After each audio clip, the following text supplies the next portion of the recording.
भाई, एक साधु भिक्षा लेने एक घर में गए। उस घर में माई भोजन बना रही थी और पास में बैठी उसकी लगभग 8 वर्ष की पुत्री बिलक बिलक कर रो रही थी। साधु का हृदय करुणा से भर गया। वे बोले, माता, यह बच्ची क्यों रो रही है? माँ भी रोने लगी। बोली, महाराज जी, आज रक्षाबंधन है, मुझे कोई पुत्र नहीं है। मेरी बिटिया मुझसे पूछ रही है कि मैं किसके हाथ पर राखी बांधूं। समझ में नहीं आता कि मैं क्या उत्तर दूं। इसके पिताजी भी नहीं हैं। साधु उचित स्थिति के धनी थे।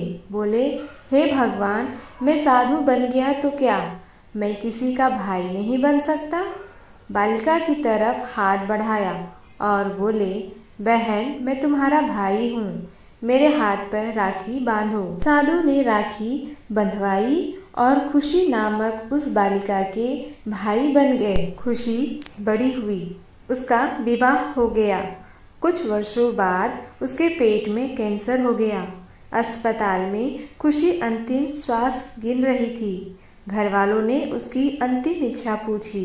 खुशी ने कहा, मेरे भाई साहब को बुलवा दीजिए। साधु महाराज ने अस्पताल में जो ही खुशी के कमरे में प्रवेश किया, त्यों ही खुशी जोर जोर से बोलने लगी, भाई साहब कहाँ है भगवान? कह दो उसे कि या तो खुशी की पीड़ा हर ले या प्राण हर ले। अब मुझसे कैंसर की पीड़ा सही नहीं जाती। खुशी लगातार अपनी प्रार्थना दोहराए जा रही थी। साधु महाराज खुशी के पास पहुँचे और उन्होंने शांत भाव से कुछ क्षणों के लिए आंखें बंद की। फिर अपने कंधे पर रखा वस्त्र खुशी की तरफ फेंका और बोले, जाओ बहन, या तो प्रभु तुम्हारी पीड़ा हर लेंगे या प्राण ले लेंगे। उनका बोलना, वस्त्र का गिरना और खुशी का उठकर खड़े हो जाना सब एक साथ हो गया। खुशी बोल उठी, कहाँ है कैंसर? मैं एकदम ठीक हूँ, घर चलो। खुशी की जांच की गई, कैंसर का नामो निशान नहीं मिला। घर आकर साधु ने हंसकर पूछा, खुशी अभी मर जाती तो? मुझे अपने दोनों छोटे बच्चों की याद आ रही थी, उनकी चिंता हो रही थी, इसलिए प्रभु ने तुम्हें प्राण शक्ति दी है। बच्चों की सेवा करो, बंधन तोड़ दो, मरने के लिए तैयार हो जाओ। ऐसा कहकर साधु चले गए। खुशी सेवा करने लगी। बच्चे अब चाचा चाची के पास अधिक रहने लगे। ठीक 1 वर्ष बाद पुनः खुशी के पेट में पहले से जबरदस्त कैंसर हुआ। वही अस्पताल, वही वार्ड, संयोग से वही पलंग। खुशी ने अंतिम इच्छा बताई, मेरे भाई साहब को बुलाइए। साधु बहन के पास पहुँचे। पूछा, क्या हाल है? खुशी एकदम शांत थी। उसने अपने भाई का हाथ अपने सिर पर रखा, वंदना की और बोली, भाई साहब, मैं शरीर नहीं हूँ, मैं अमर आत्मा हूँ, मैं प्रभु की हूँ, मैं मुक्ति हूँ। कहते कहते ओमकार का उच्चारण करके खुशी ने शरीर त्याग दिया। खुशी के पति दुखी होकर रोने लगे। साधु महाराज उन्हें समझाते हुए बोले, भैया क्यों रोते हो? अब खुशी का जन्म नहीं होगा, खुशी मुक्त हो गई। फिर वे हंसे और दोबारा बोले, हम जिसका हाथ पकड़ लेते हैं उसे मुक्त करके ही छोड़ते हैं। पति का दुख कम हुआ। उन्होंने पूछा, महाराज, गत वर्ष खुशी तत्काल ठीक कैसे हो गई थी? आपने क्या किया था?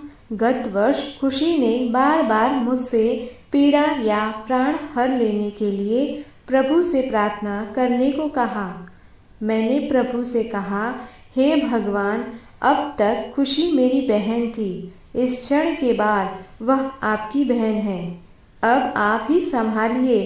प्रभु पर छोड़ते ही प्रभु ने अपनी बहन को ठीक कर दिया। यह है प्रभु पर छोड़ने की महिमा।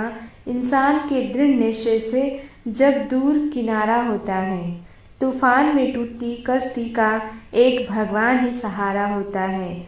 ऐसे ही जब आपके जीवन में कोई ऐसी समस्या, दुख, मुसीबत आए जिसका आपके पास हल न हो, तो आप भी घबराना नहीं, बल्कि किसी एक एकांत कमरे में चले जाना और भगवान सद्गुरु के चरणों में प्रार्थना करके सब कुछ उनको सौंप देना और शांत निर्भर हो जाना।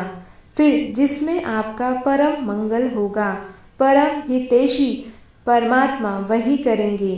तेरे पास बैठना भी पूजा है, तुझे दूर से देखना भी पूजा है। न माला न मंत्र न पूजा, तुझे हर घड़ी याद करना भी पूजा है। दोस्तों, आपको ये कहानी कैसी लगी कमेंट बॉक्स में कमेंट करके ज़रूर बताएं। वीडियो अच्छी लगे तो प्लीज़ एक लाइक ज़रूर करें। चैनल पे नहीं हो तो चैनल को सब्सक्राइब कर लें, जिससे आपको लेटेस्ट अपडेट मिलती रहेंगी। वीडियो देखने के लिए धन्यवाद।